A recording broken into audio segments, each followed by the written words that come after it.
성부 하나님과 창조. 17. 당신은 하나님을 내가 믿사오며 라고 말합니다. 하나님이라는 단어의 뜻은 무엇입니까? 하나님은 최고선이시며 모든 선한 것의 근원이십니다. 하나님은 우리에게 몸과 영혼과 생명과 그 외의 모든 것을 주시는 분입니다. 하나님은 아버지이시고 외아들이시며 성령이십니다. 한 분이신 하나님은 영원한 영적 존재로서 명철하고 참되시며 선하시고 순전하시며 공의로우시고 자비로우시며 의지의 자유를 가지신 전능하신 분입니다.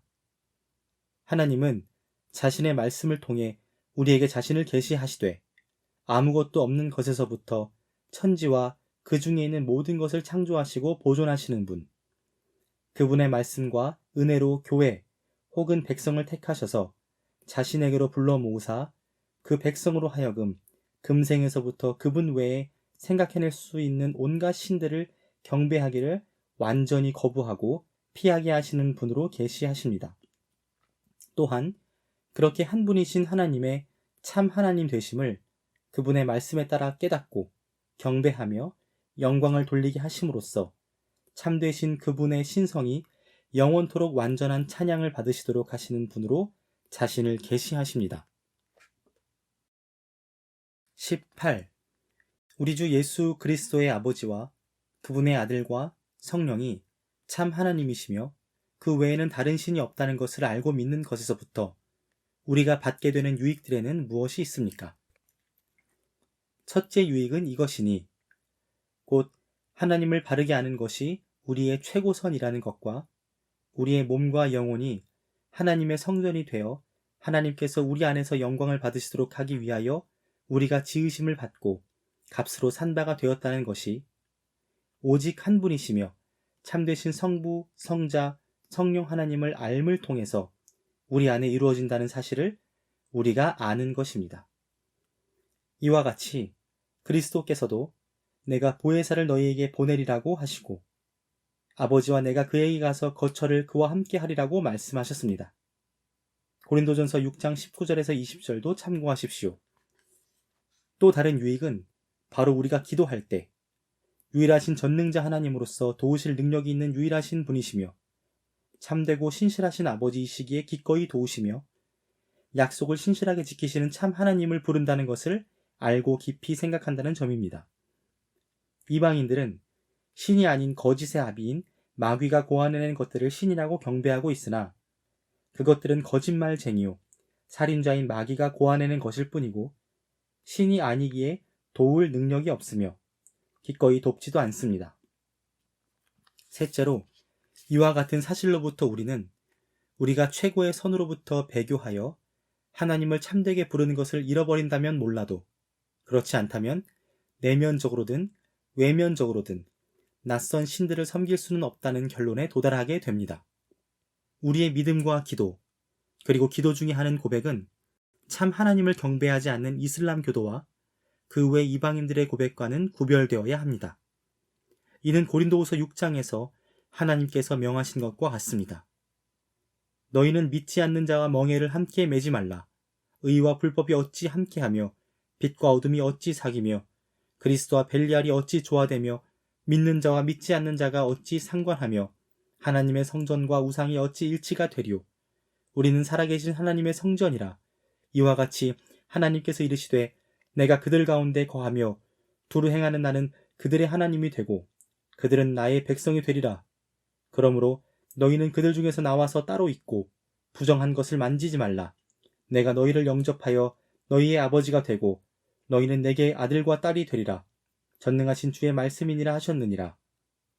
각종 미신으로부터 구별되지 않고 믿음의 대상과 부름의 대상이 다른 한쪽으로 향한다면 큰 위험에 처하게 됩니다. 성령께서는 고린도전서 10장에서 사도 바울의 말을 통하여 우리에게 이러한 위험에 대해 다음과 같이 경고하십니다. 무릇 이방인이 제사하는 것은 귀신에게 하는 것이요 하나님께 제사하는 것이 아니니 나는 너희가 귀신과 교제하는 자가 되기를 원하지 아니하노라. 너희가 주의 잔과 귀신의 잔을 경마하여 마시지 못하고 주의 식탁과 귀신의 식탁에 겸하여 참여하지 못하리라.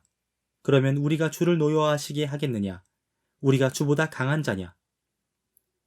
만약 우상 숭배자들이 귀신에게 제사하는 것은 아닌지 누군가 묻는다면 나는 절대로 귀신에게 제사하는 것이 아니고 하나님께 제사한다라고 말하겠지만 성령께서는 이 성경 구절을 통해 그들이 제사하는 것은 하나님께 하는 것이 아니라 귀신에게 하는 것이라고 하십니다. 이는 기독교 신앙에 맞지 않는 것은 마귀에 의하여 고안된 것이지 하나님으로부터 온 것이 아니기 때문입니다. 그러므로 이처럼 거짓된 우상 숭배를 하는 것은 하나님을 섬기는 것이 아니라 거짓의 아비인 마귀를 섬기는 것입니다.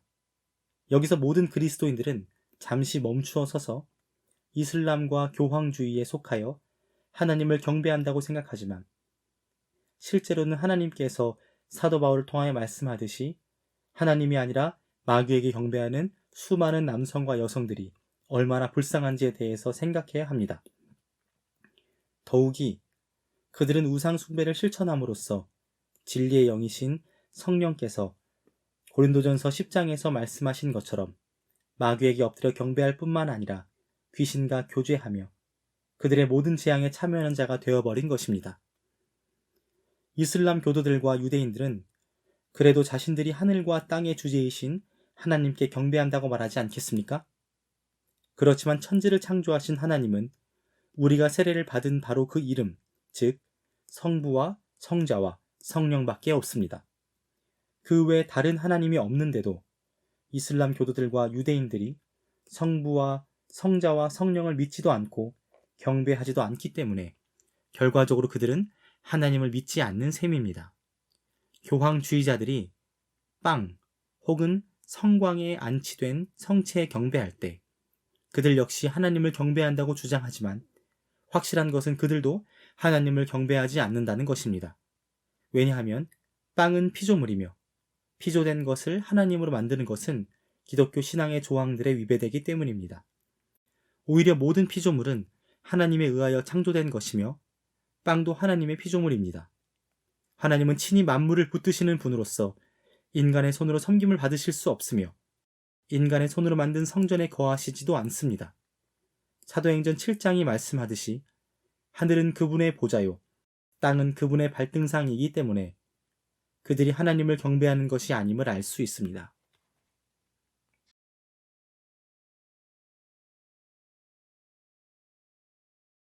19.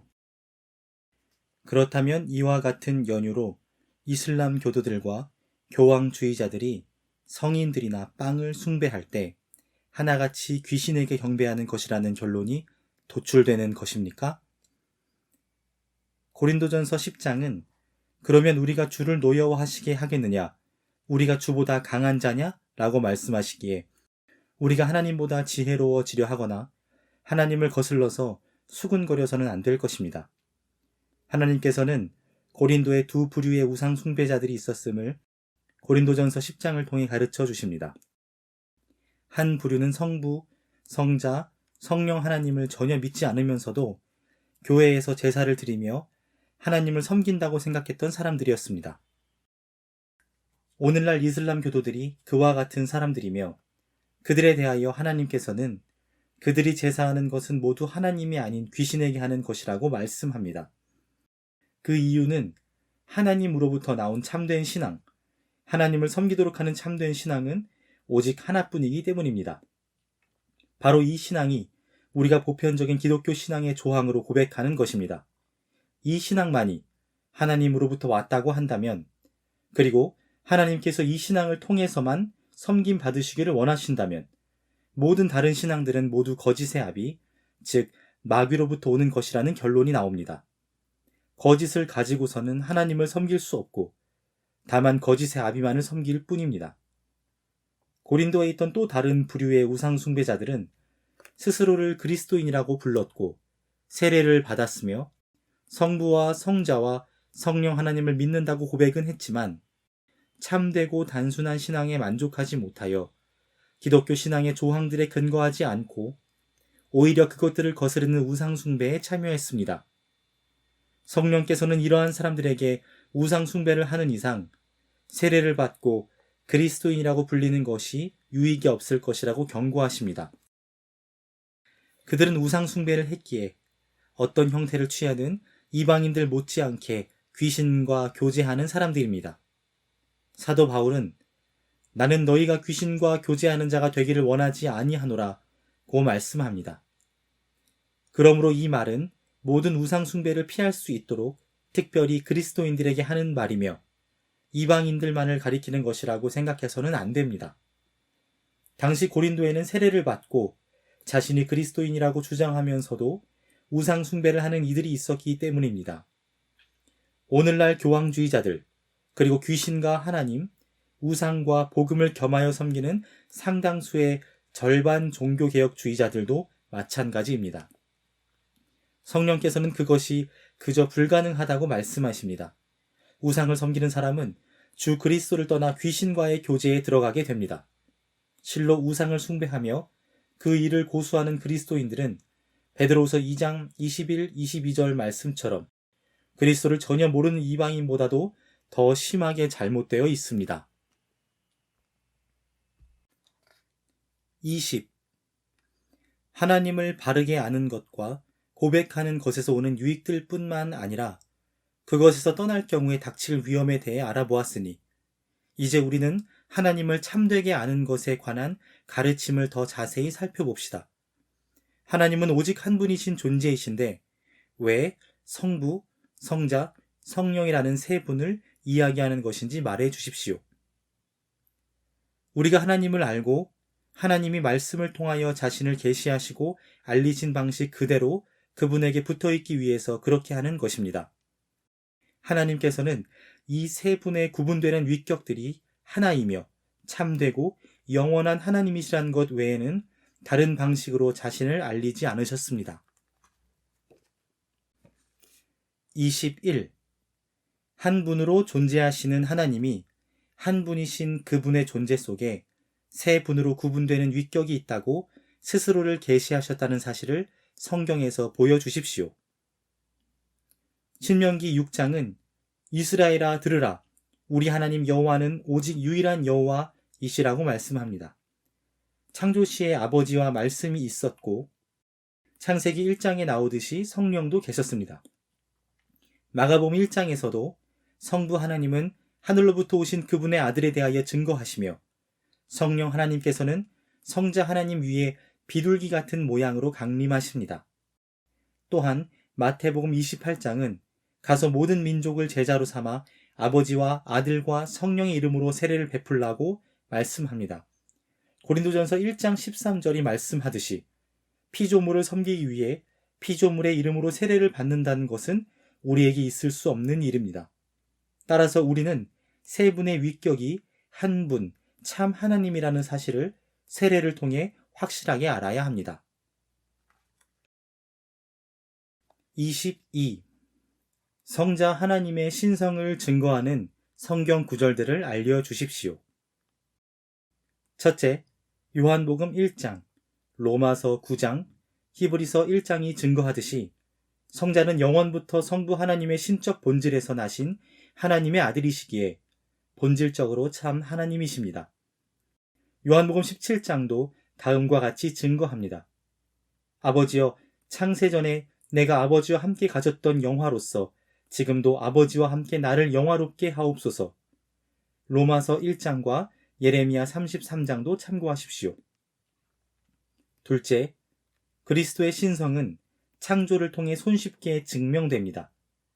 잠언 1장과 요한복음 1장은 만물이 그로 말미암아 지은 바 되었으니 지은 것이 하나도 그가 없이는 된 것이 없느니라고 합니다.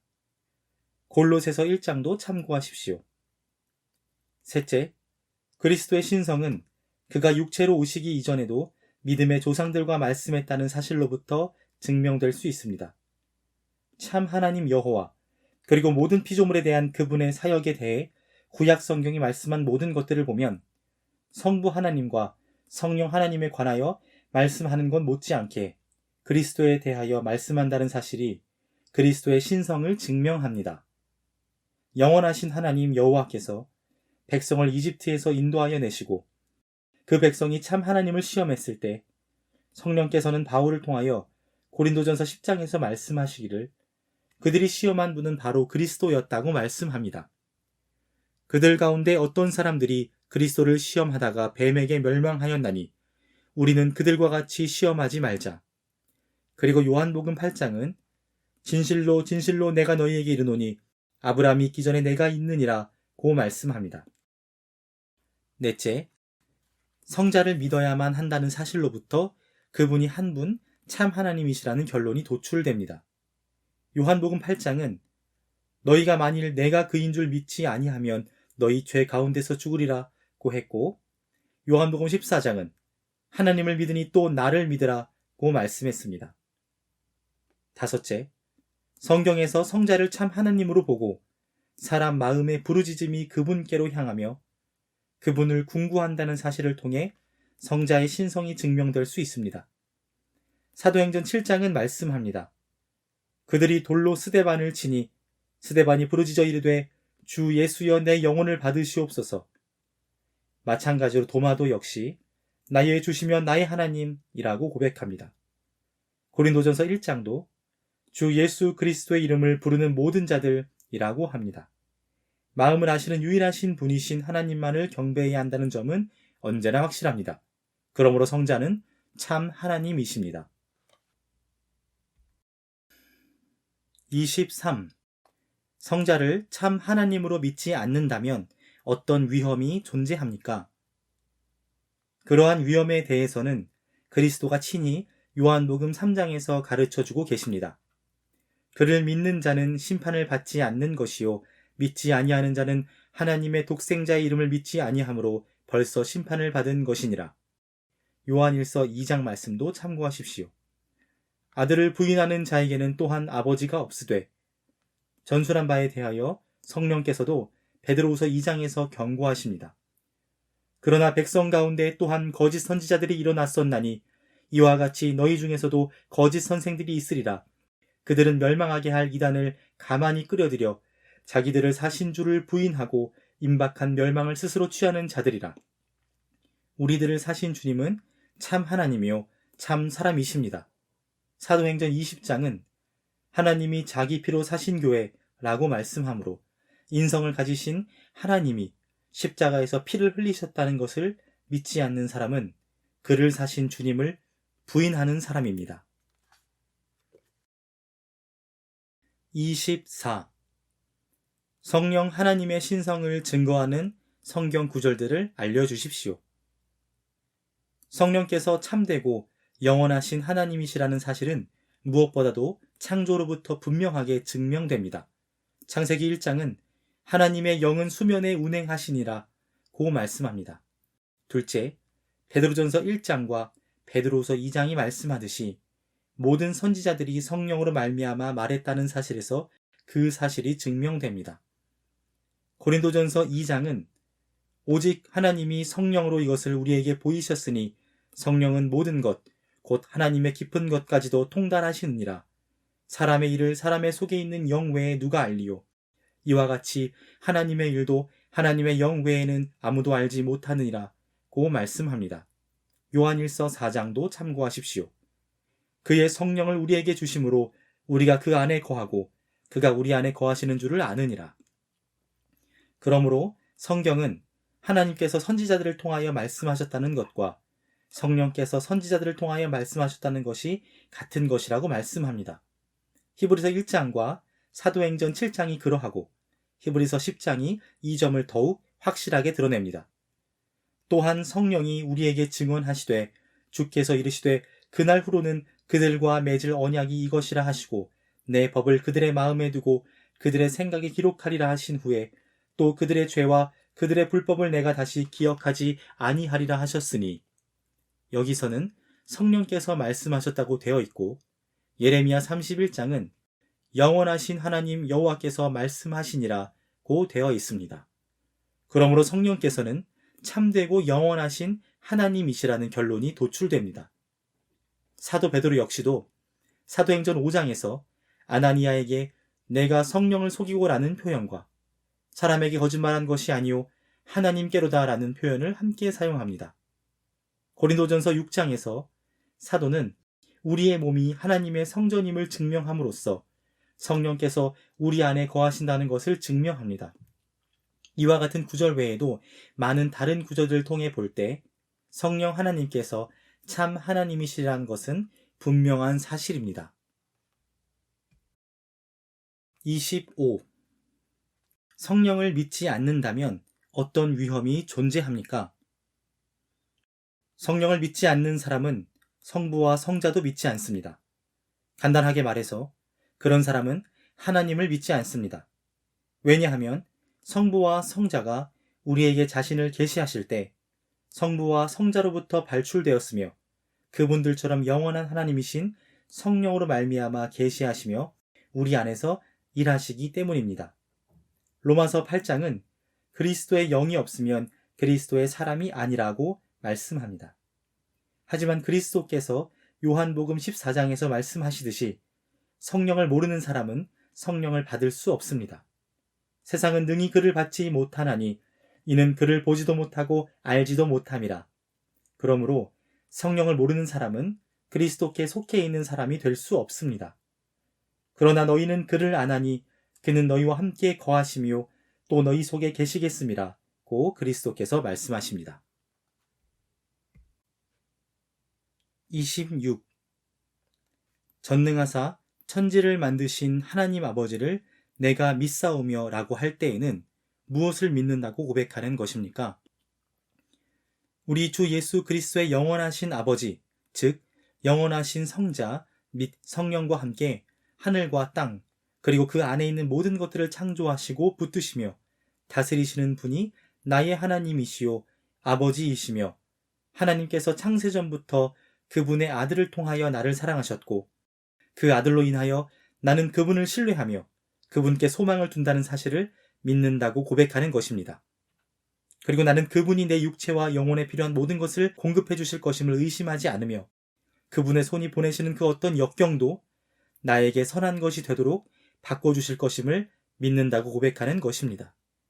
에베소서 1장 34절과 로마서 8장 31절 32절 말씀대로 그분은 전능하신 하나님이시기에 그렇게 하실 능력이 있으며 신실하신 아버지이시기에 그렇게 하시기를 원하십니다.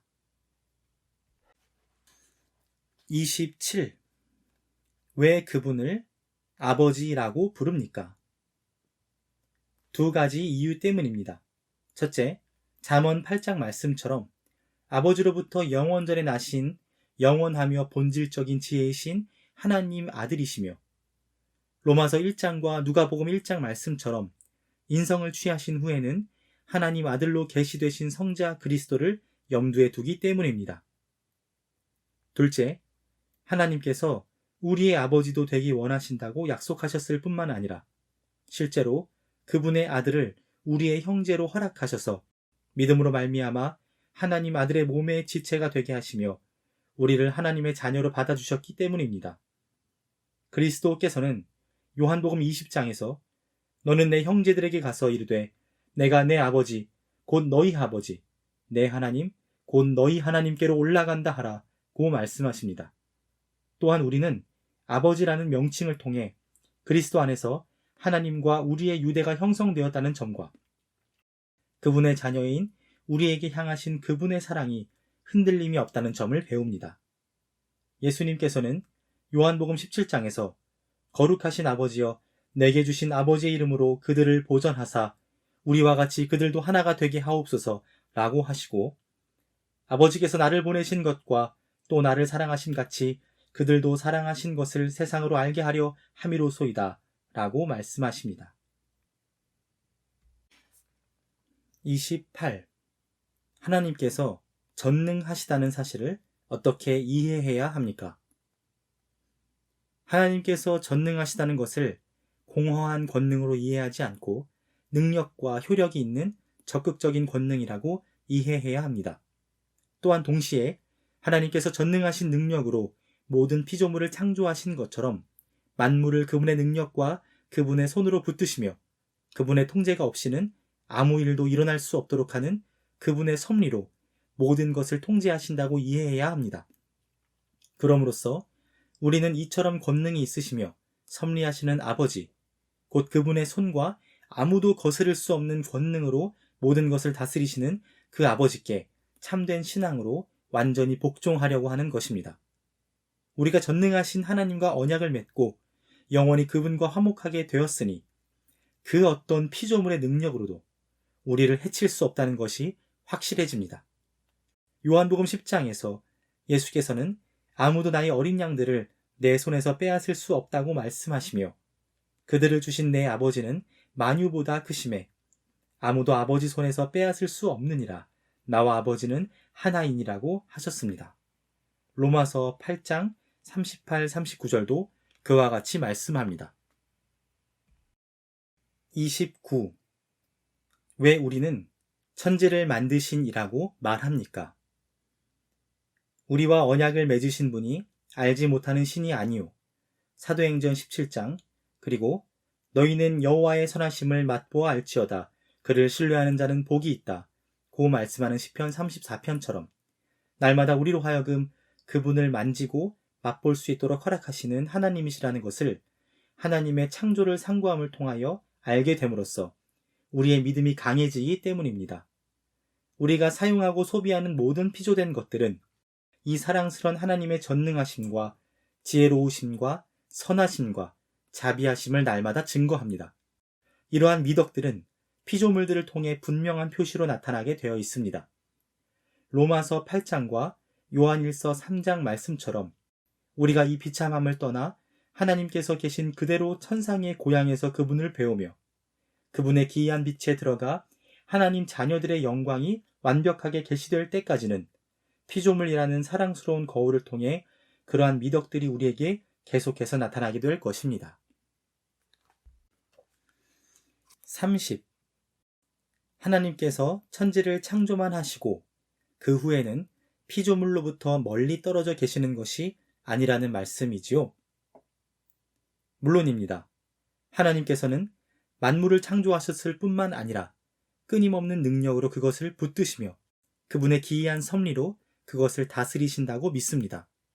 그렇게 하심에 있어서 하나님께서는 히브리서 1장과 시편 104편과 골로새서 1장 말씀처럼 멀리 떨어져 계시지 않으며 일반적 역사만을 하시는 것도 아니고 가까이 계시면서 참새와 지극히 작은 머리카락까지도 특별하게 돌보신다고 믿습니다. 예레미야 10장, 잠언 20장, 신명기 28장, 사도행전 14장, 마태복음 10장, 누가복음 12장을 보십시오. 31. 하나님의 섭리라는 교리가 전체적으로 어떻게 구성되어 있는지에 대해 서술해 주십시오. 하나님의 섭리라는 교리는 전체적으로 볼 때 5개의 주요 부분으로 구성됩니다. 첫째, 하나님의 신실한 종은 모든 것이 하나님의 작정에 의하여 일어나는 것으로 우연 혹은 행운이나 불운에 의하여 일어나는 것이 아님을 내면에서부터 완전히 믿어야 합니다. 그래서 모든 일들 중에서도 하나님의 종은 그 마음의 눈을 그와 더불어 언약을 맺으신 하나님께 직접적으로 고정하면서 그분을 모든 것의 원천이요 원인으로 바라보아야 합니다. 성경은 요셉이 창세기 45장에서 다음과 같이 말함을 통하여 이 사실을 증거하고 있습니다. 나를 이리로 보낸 이는 당신들이 아니요 하나님이시라. 하나님이 생명을 구원하시려고 나를 당신들보다 먼저 보내셨나이다. 욥도 그의 소유를 빼앗아간 갈대아인들에 대해 생각하지 않고 다만 주신 이도 하나님이시오 거두신 이도 하나님이시오니 주님의 이름이 찬송을 받으실지니이다 라고 고백했습니다. 출애굽기 21장 역시 사람이 고의적으로 한 것이 아니라 하나님이 사람을 그의 손에 넘긴 것이라고 했고 잠언 16장은 제비는 사람이 뽑으나 모든 일을 작정하기는 여호와께 있느니라 고 했으며 마태복음 10장은 참새 2마리가 한 아사리온에 팔리지 않느냐 그러나 너희 아버지께서 허락하지 아니하시면 그 하나도 땅에 떨어지지 아니하리라 너희에게는 머리털까지 다 세신 바 되었나니 두려워하지 말라 너희는 많은 참새보다 귀하니라 고 말씀합니다. 그리고 야고보서 4장은 다음과 같이 말씀합니다. 들으라 너희 중에 말하기를 오늘이나 내일이나 우리가 어떤 도시에 가서 거기서 1년을 머물며 장사하여 이익을 보리라 하는 자들아, 내일 일을 너희가 알지 못하는도다. 너희 생명이 무엇이냐? 너희는 잠깐 보이다가 없어지는 안개니라. 너희가 도리어 말하기를 주의 뜻이면 우리가 살기도 하고 이것이나 저것을 하리라 할 것이거늘. 이제도 너희가 허탄한 자랑을 하니 그러한 자랑은 다 악한 것이라. 그러므로 사람이 선을 행할 줄 알고도 행하지 아니하면 죄니라. 32. 그렇다면 하나님이 죄의 원인자이십니까? 전혀 아닙니다. 하나님께서는 섭리로 모든 것을 다스리시면서도 죄로부터 자유롭고 순결한 상태를 유지하십니다. 어떤 행동이 선한지 혹은 악한지를 결정하는 것은 사람이 어떤 목적과 목표를 염두에 두느냐에 달린 것입니다. 하나님께서는 그의 모든 사역에 있어서 그분의 영원하시며 변함이 없는 의로움에 걸맞는 목적과 목표를 가지고 계십니다. 하지만 사람들은 하나님의 뜻을 따르지 않고 하나님을 거슬러 그분께서 말씀으로 우리에게 요구하시는 그 복종을 행하지 않음으로써 죄를 범합니다. 요셉의 형제들은 하나님의 목적과 목표와는 다른 목적과 목표를 가지고 있었습니다. 요셉의 말처럼 그의 형들은 그를 해하려 하였으나 하나님은 그것을 선으로 바꾸사 오늘과 같이 많은 백성의 생명을 구원하게 하시려 하셨습니다. 욥이 고통을 받을 때에 악한 자가 가졌던 목표는 주 하나님을 모독하고 욥을 절망으로 몰아가려는 것이었습니다. 갈대아인들은 그들의 강도질을 통해 부자가 되려는 목표를 가졌었습니다.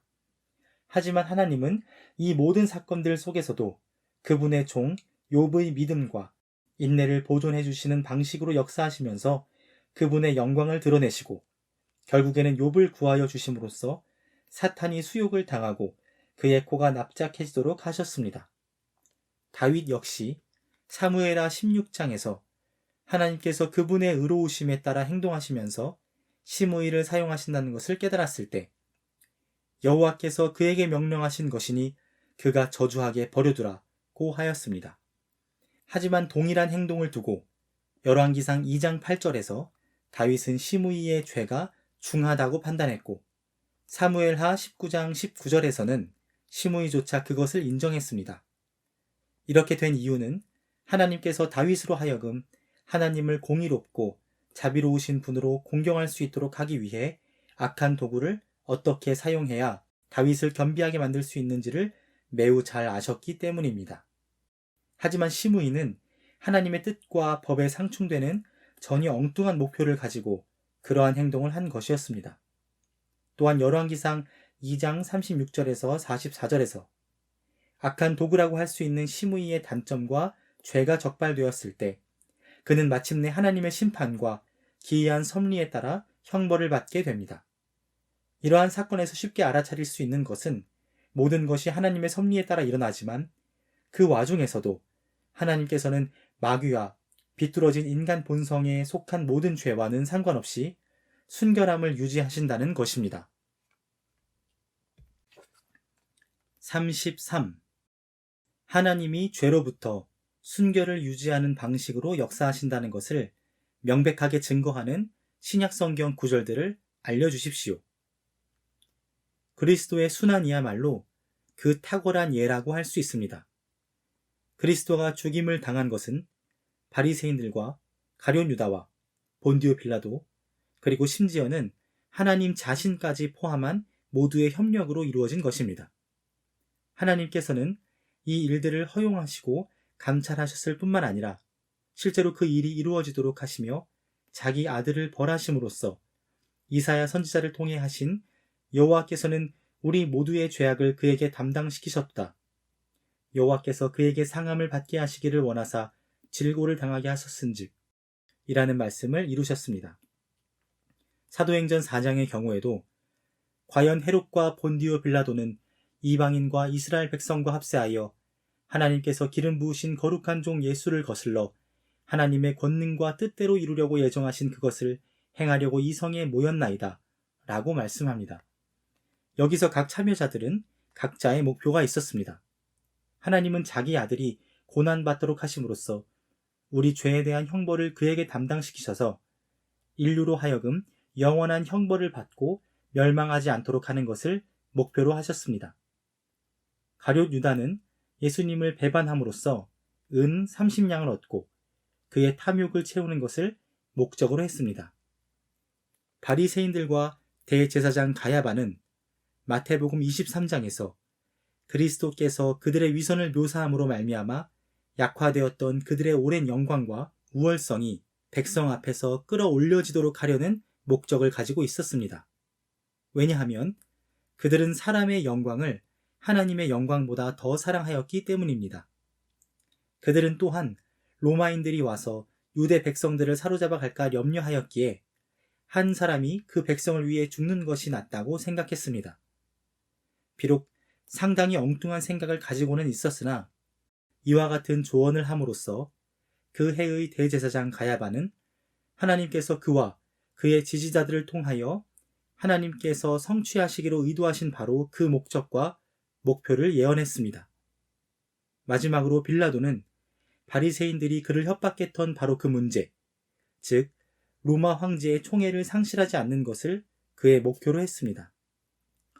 이제 어느 누가 자기 외아들이 인류의 보증인과 화해자가 되게 하기 위해 그 외아들을 죽음에 내어주시고 또한 우리 죄를 벌하시기 위해 그 외아들의 영혼과 몸에 극한의 진노를 쏟아부으시고 극단의 고통을 겪도록 하신 성부 하나님이 범죄했다고 말하겠습니까?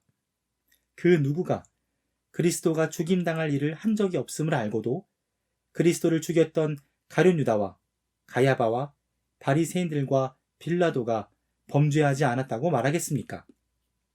이 사건에서 그들은 하나님의 목표와 목적을 바라보지 않고 오히려 하나님의 목표와 목적과는 상관이 없으며 하나님께서 말씀으로 그들에게 계시하셨던 하나님의 뜻에도 반대되는 다른 목표와 목적을 바라보고 있었습니다. 34. 하나님의 섭리 교리의 두 번째 주요 부분은 무엇입니까? 모든 것이 하나님의 섭리에 의하여 이루어진다는 것을 확신하는 데에만 그치지 않고 하나님의 섭리가 당신에게까지 이르러 당신을 보호한다는 것을 확신해야만 한다는 부분입니다. 큰 확신을 가지고 계속해서 작은 믿음에 머물러 있지 않도록 하기 위하여 그리스도께서는 믿음이 작은 자들아 하시면서 작은 믿음을 책망하셨으므로 그리스도의 다음과 같은 지시를 따라야 하겠습니다. 첫째, 우리의 눈앞에 자리잡고 그려지고 묘사된 가장 미천한 피조물들을 향한 하나님의 약속, 즉 하나님께서 기르시는 새들과 하나님께서 입히시는 들에 핀 백화파들을 향한 약속을 있는 그대로 바라보십시오. 그리고 아버지께서 작은 새들도 돌보시고 오늘 있다가 내일 아궁이에 던져지는 들풀도 하나님이 이렇게 입히시거든 하물며 너희일까 보냐 믿음이 작은 자들아 라고 말씀하신 그리스도의 약속을 기억해야 하겠습니다. 하지만 우리가 창조의 법칙에서 탈선하여 여전히 의심할 수 있으므로 그리스도께서는 우리 하늘 아버지에 대해 언급하시면서 신뢰가 없이 무엇을 먹을까 혹은 무엇을 입을까 질문하는 것은 이방인들에게 해당되는 것이지 그리스도로 말미암아 하나님을 하늘 아버지로 믿는 이들에게 해당되는 것이 아님을 말씀하십니다. 둘째, 모든 약속들의 보증이 되신 분이시며 그분으로 말미암아 백합화들과 새들과 질병들과 대적들과 하늘과 땅에 있는 모든 것들이 만들어졌고 히브리서 1장이 증거하는 것처럼 그의 능력의 말씀으로 만물을 붙드시는 분이신 하나님 아들을 눈앞에 위치시키십시오. 만유의 후사로 임명을 받으신 이 아들을 아버지께서는 자기 사랑의 보증으로서 죽도록 내주셨으며 은혜로 값없이 그 아들과 함께 상속자가 되도록 정하셨습니다. 그렇다면 당신의 보증인이신 하나님의 아들의 직접적인 운행하심이 없이는 살 수도 없고 움직일 수도 없는 피조물이 당신에게 해를 입히는 것이 어떻게 가능하겠습니까? 모든 창조된 것들은 그분 안에서 존재하고 그분에게 다스리심을 받으며 당신은 그분과 함께 공동으로 상속자가 되었습니다. 그렇다면 피조물의 대부분이 당신을 대적하는 것처럼 보일 때조차도 피조된 것들이 당신을 섬기고 당신의 선을 이루기 위해 합력하는 것은 불가능할 수가 없는 일이 됩니다. 사도 바울은 로마서 8장에서 이러한 보증에 대하여 말하고 있습니다. 그런즉 우리가 무슨 말 하리요? 만일 하나님이 우리를 위하시면 누가 우리를 대적하리요? 자기 아들을 아끼지 아니하시고 우리 모든 사람을 위하여 내주시니가 어찌 그 아들과 함께 모든 것을 우리에게 주시지 아니하겠느냐? 셋째, 일단 이러한 토대가 놓이면, 즉 당신을 위해 죽으시고 다시 살아나시고 하나님 오른편에서 모든 것을 다스리시며 그 안에서 모든 약속이 예와 아멘이 되는 보증인 그리스도를 믿음으로 붙잡으면 우리는 함께 하나님의 좀 더 많은 약속들을 바라볼 수 있습니다. 시편 91편은 그것을 지존자의 은밀한 곳에 거주하며 전능자의 그늘 아래에 사는 자라는 말로 매우 아름답게 표현합니다. 그 시편 전체를 읽어보시기 바랍니다. 이사야 49장 말씀도 참고하십시오. 시온이 이르기를 여호와께서 나를 버리시며 주께서 나를 잊으셨다 하였거니와 여인이 어찌 그 젖 먹는 자식을 잊겠으며 자기 태에서 난 아들을 긍휼히 여기지 않겠느냐. 그들은 혹시 잊을지라도 나는 너를 잊지 아니할 것이라. 내가 너를 내 손바닥에 새겼고. 스가랴 2장에서 너희를 범하는 자는 그의 눈동자를 범하는 것이라고 말씀한 것도 참고하십시오. 시편 23편과 55편도 참고하십시오. 내 짐을 여호와께 맡기라. 그가 너를 붙드시고 의인의 요동함을 영원히 허락하지 아니하시리로다. 베드로전서 5장도 참고하십시오. 너희 염려를 다 주께 맡기라. 이는 그가 너희를 돌보심이라. 로마서 8장도 참고하십시오. 우리가 알거니와 하나님을 사랑하는 자, 곧 그의 뜻대로 부르심을 입은 자들에게는 모든 것이 합력하여 선을 이루느니라. 당신의 자격과 상관없이 하나님께서는 이것들을 약속하신 것이며 그것도 한 개의 약속이 아닌 여러 개의 약속이니 이 모든 것을 통해 하나님의 섭리가 당신에게까지 미쳐서 당신을 확실하게 보호하고 보존한다는 결론에 틀림없이 넉넉히 도달할 수 있어야만 하겠습니다. 하나님께서는 당신의 그 어떤 공로도 요구하지 않고 다만 당신이 그리스도를 진정한 신뢰로 영접하고 하나님께서 값없이 주시는 분이요 모든 약속의 보증인이신 그리스도께 당신을 드릴 것을 요구하십니다.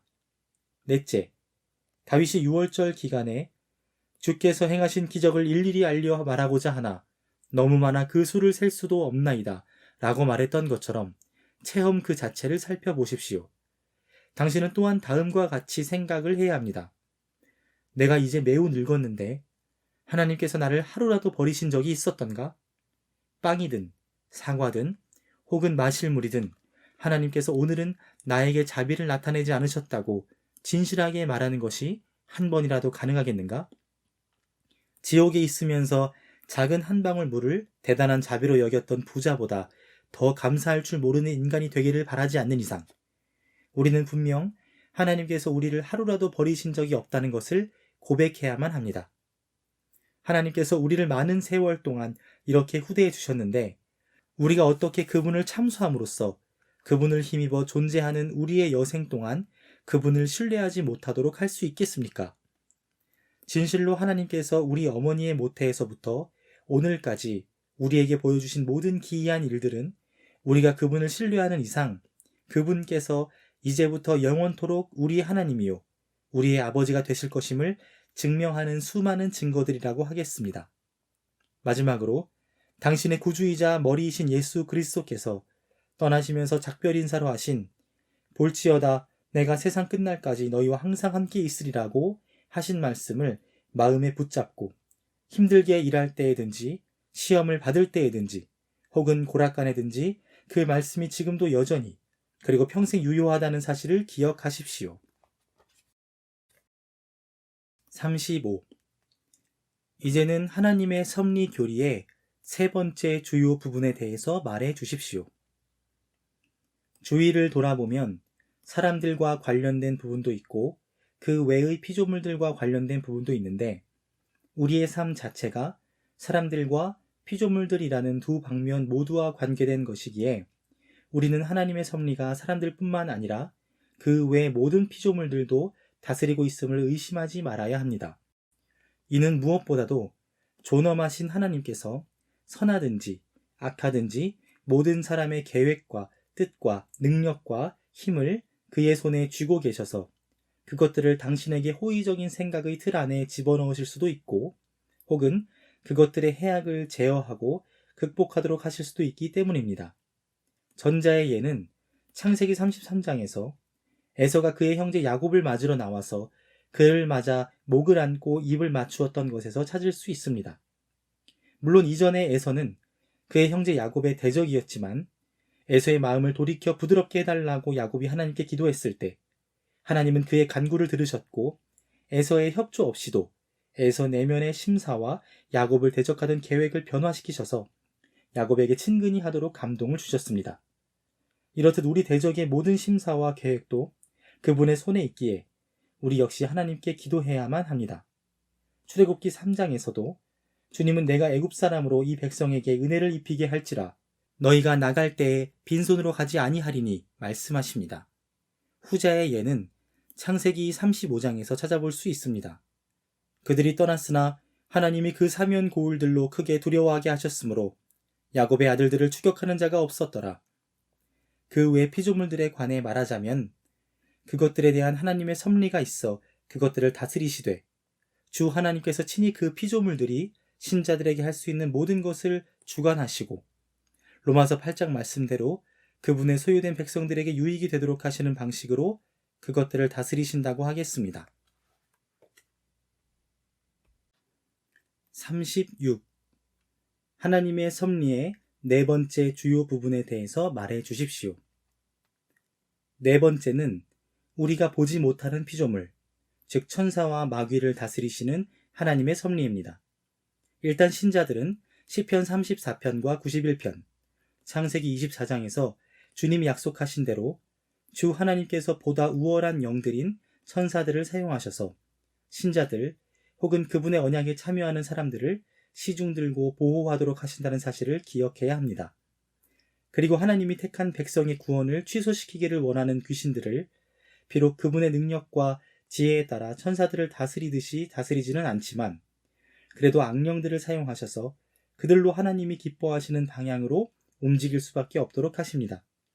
사실 욥기 1장, 누가복음 22장, 로마서 15장, 고린도전서 10장 말씀처럼 악령들은 하나님의 뜻을 대적한다고 하지만 필연적으로는 결국 그분의 뜻을 성취하게 되어 있습니다.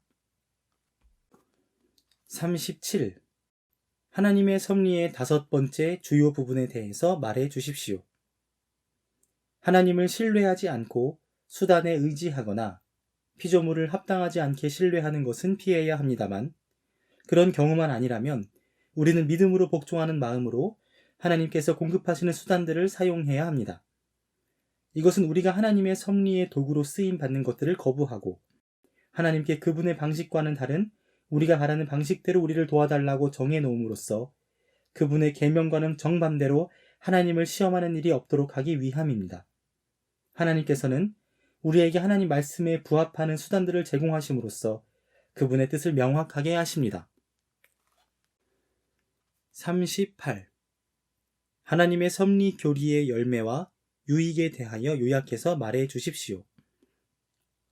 하나님께서 범사에 일하고 계시기 때문에 모든 일을 주관하시는 하나님께서 영원한 화목을 이루셨으며 그분이 아버지가 되신다는 사실을 마음으로부터 믿는 사람은 그에게 일어나는 일들이 빌립보서 1장 28, 29절 말씀처럼 진실로 하나님의 선하신 일이라는 사실도 굳게 믿어야 한다는 결론에 도달합니다. 그것이 일반적인 일이든 구체적인 일이든 그를 위하는 것이든 아니면 대적하는 것이든 혹은 어떤 외관을 가지고 있든지 상관없이 말입니다. 그러므로 누구든지 하나님께서 선한 일들을 행하신다는 것을 이해하지 못하고 나에게 발생한 어떤 안 좋은 일로 인해 모욕을 당했다고 하거나 극도로 분을 내거나 심하게 괴로워하는 사람은 하나님에 대한 그의 믿음이 약하다는 것을 보여줄 뿐입니다. 39. 하나님의 섭리에 대한 지식으로부터 신자들이 얻는 유익의 다양한 부분에 대해서 설명해 주십시오. 구체적으로 세 가지의 유익이 있다고 하겠습니다. 첫 번째 유익은 잘 되어갈 때 감사하는 것입니다.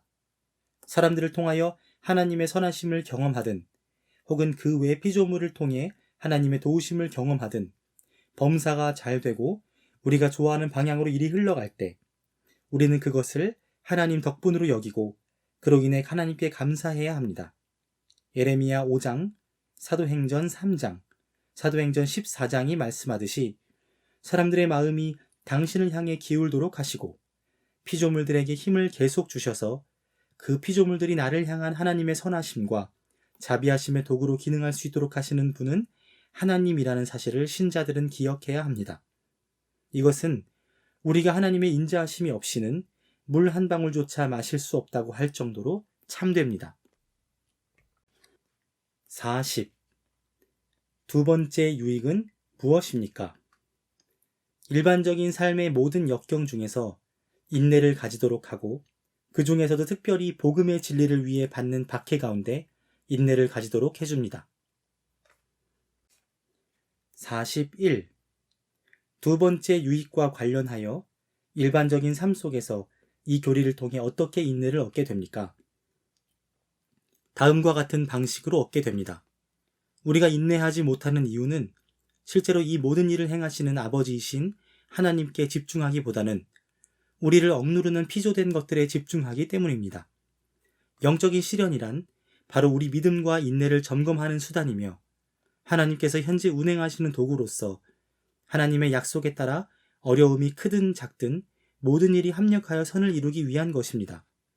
그렇기 때문에 하나님의 섭리의 교리를 알게 된 신자는 그를 괴롭히는 피조된 것들에 대해서 지나치게 생각해서는 안 되고 그를 고통스럽게 하는 것들에 사로잡혀서도 안 됩니다. 도리어 신자는 그의 마음을 위로 향하여 우리를 징계하시는 아버지 하나님의 손길을 바라봐야 합니다.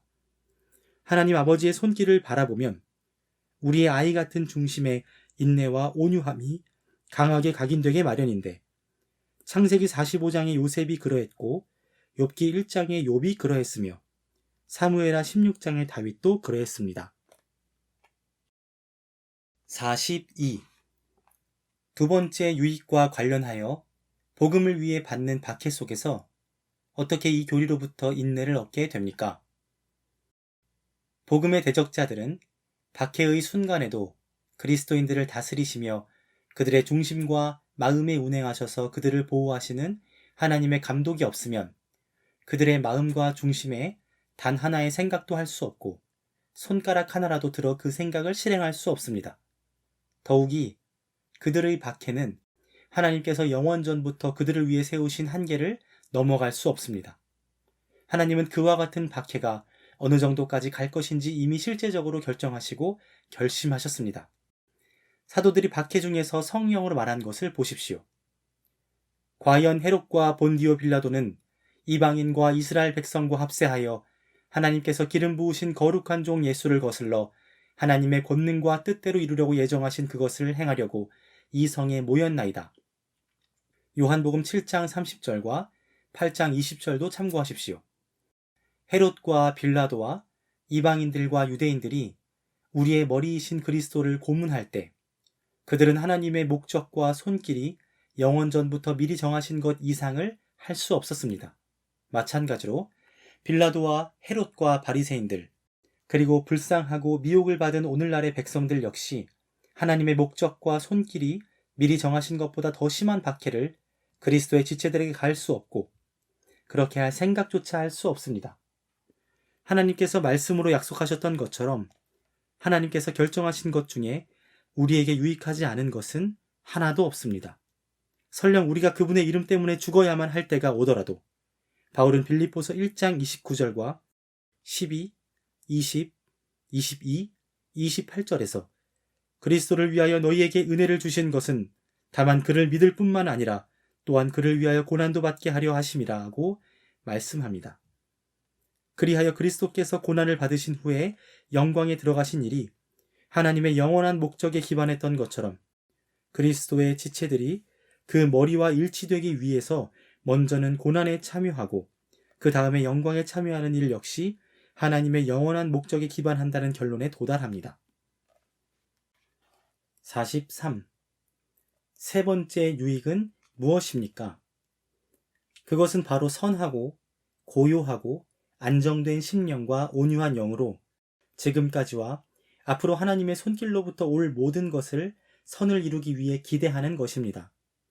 우리의 삶은 매일 우리를 죽음의 위협에 처하게 하는 무수한 위험에 둘러싸여 있기에 하나님의 섭리의 빛이 성령의 은혜로 말미암아 그 위험들을 꿰뚫을 때에야 모든 근심과 두려움과 걱정이 우리의 심령에서 제거될 것입니다.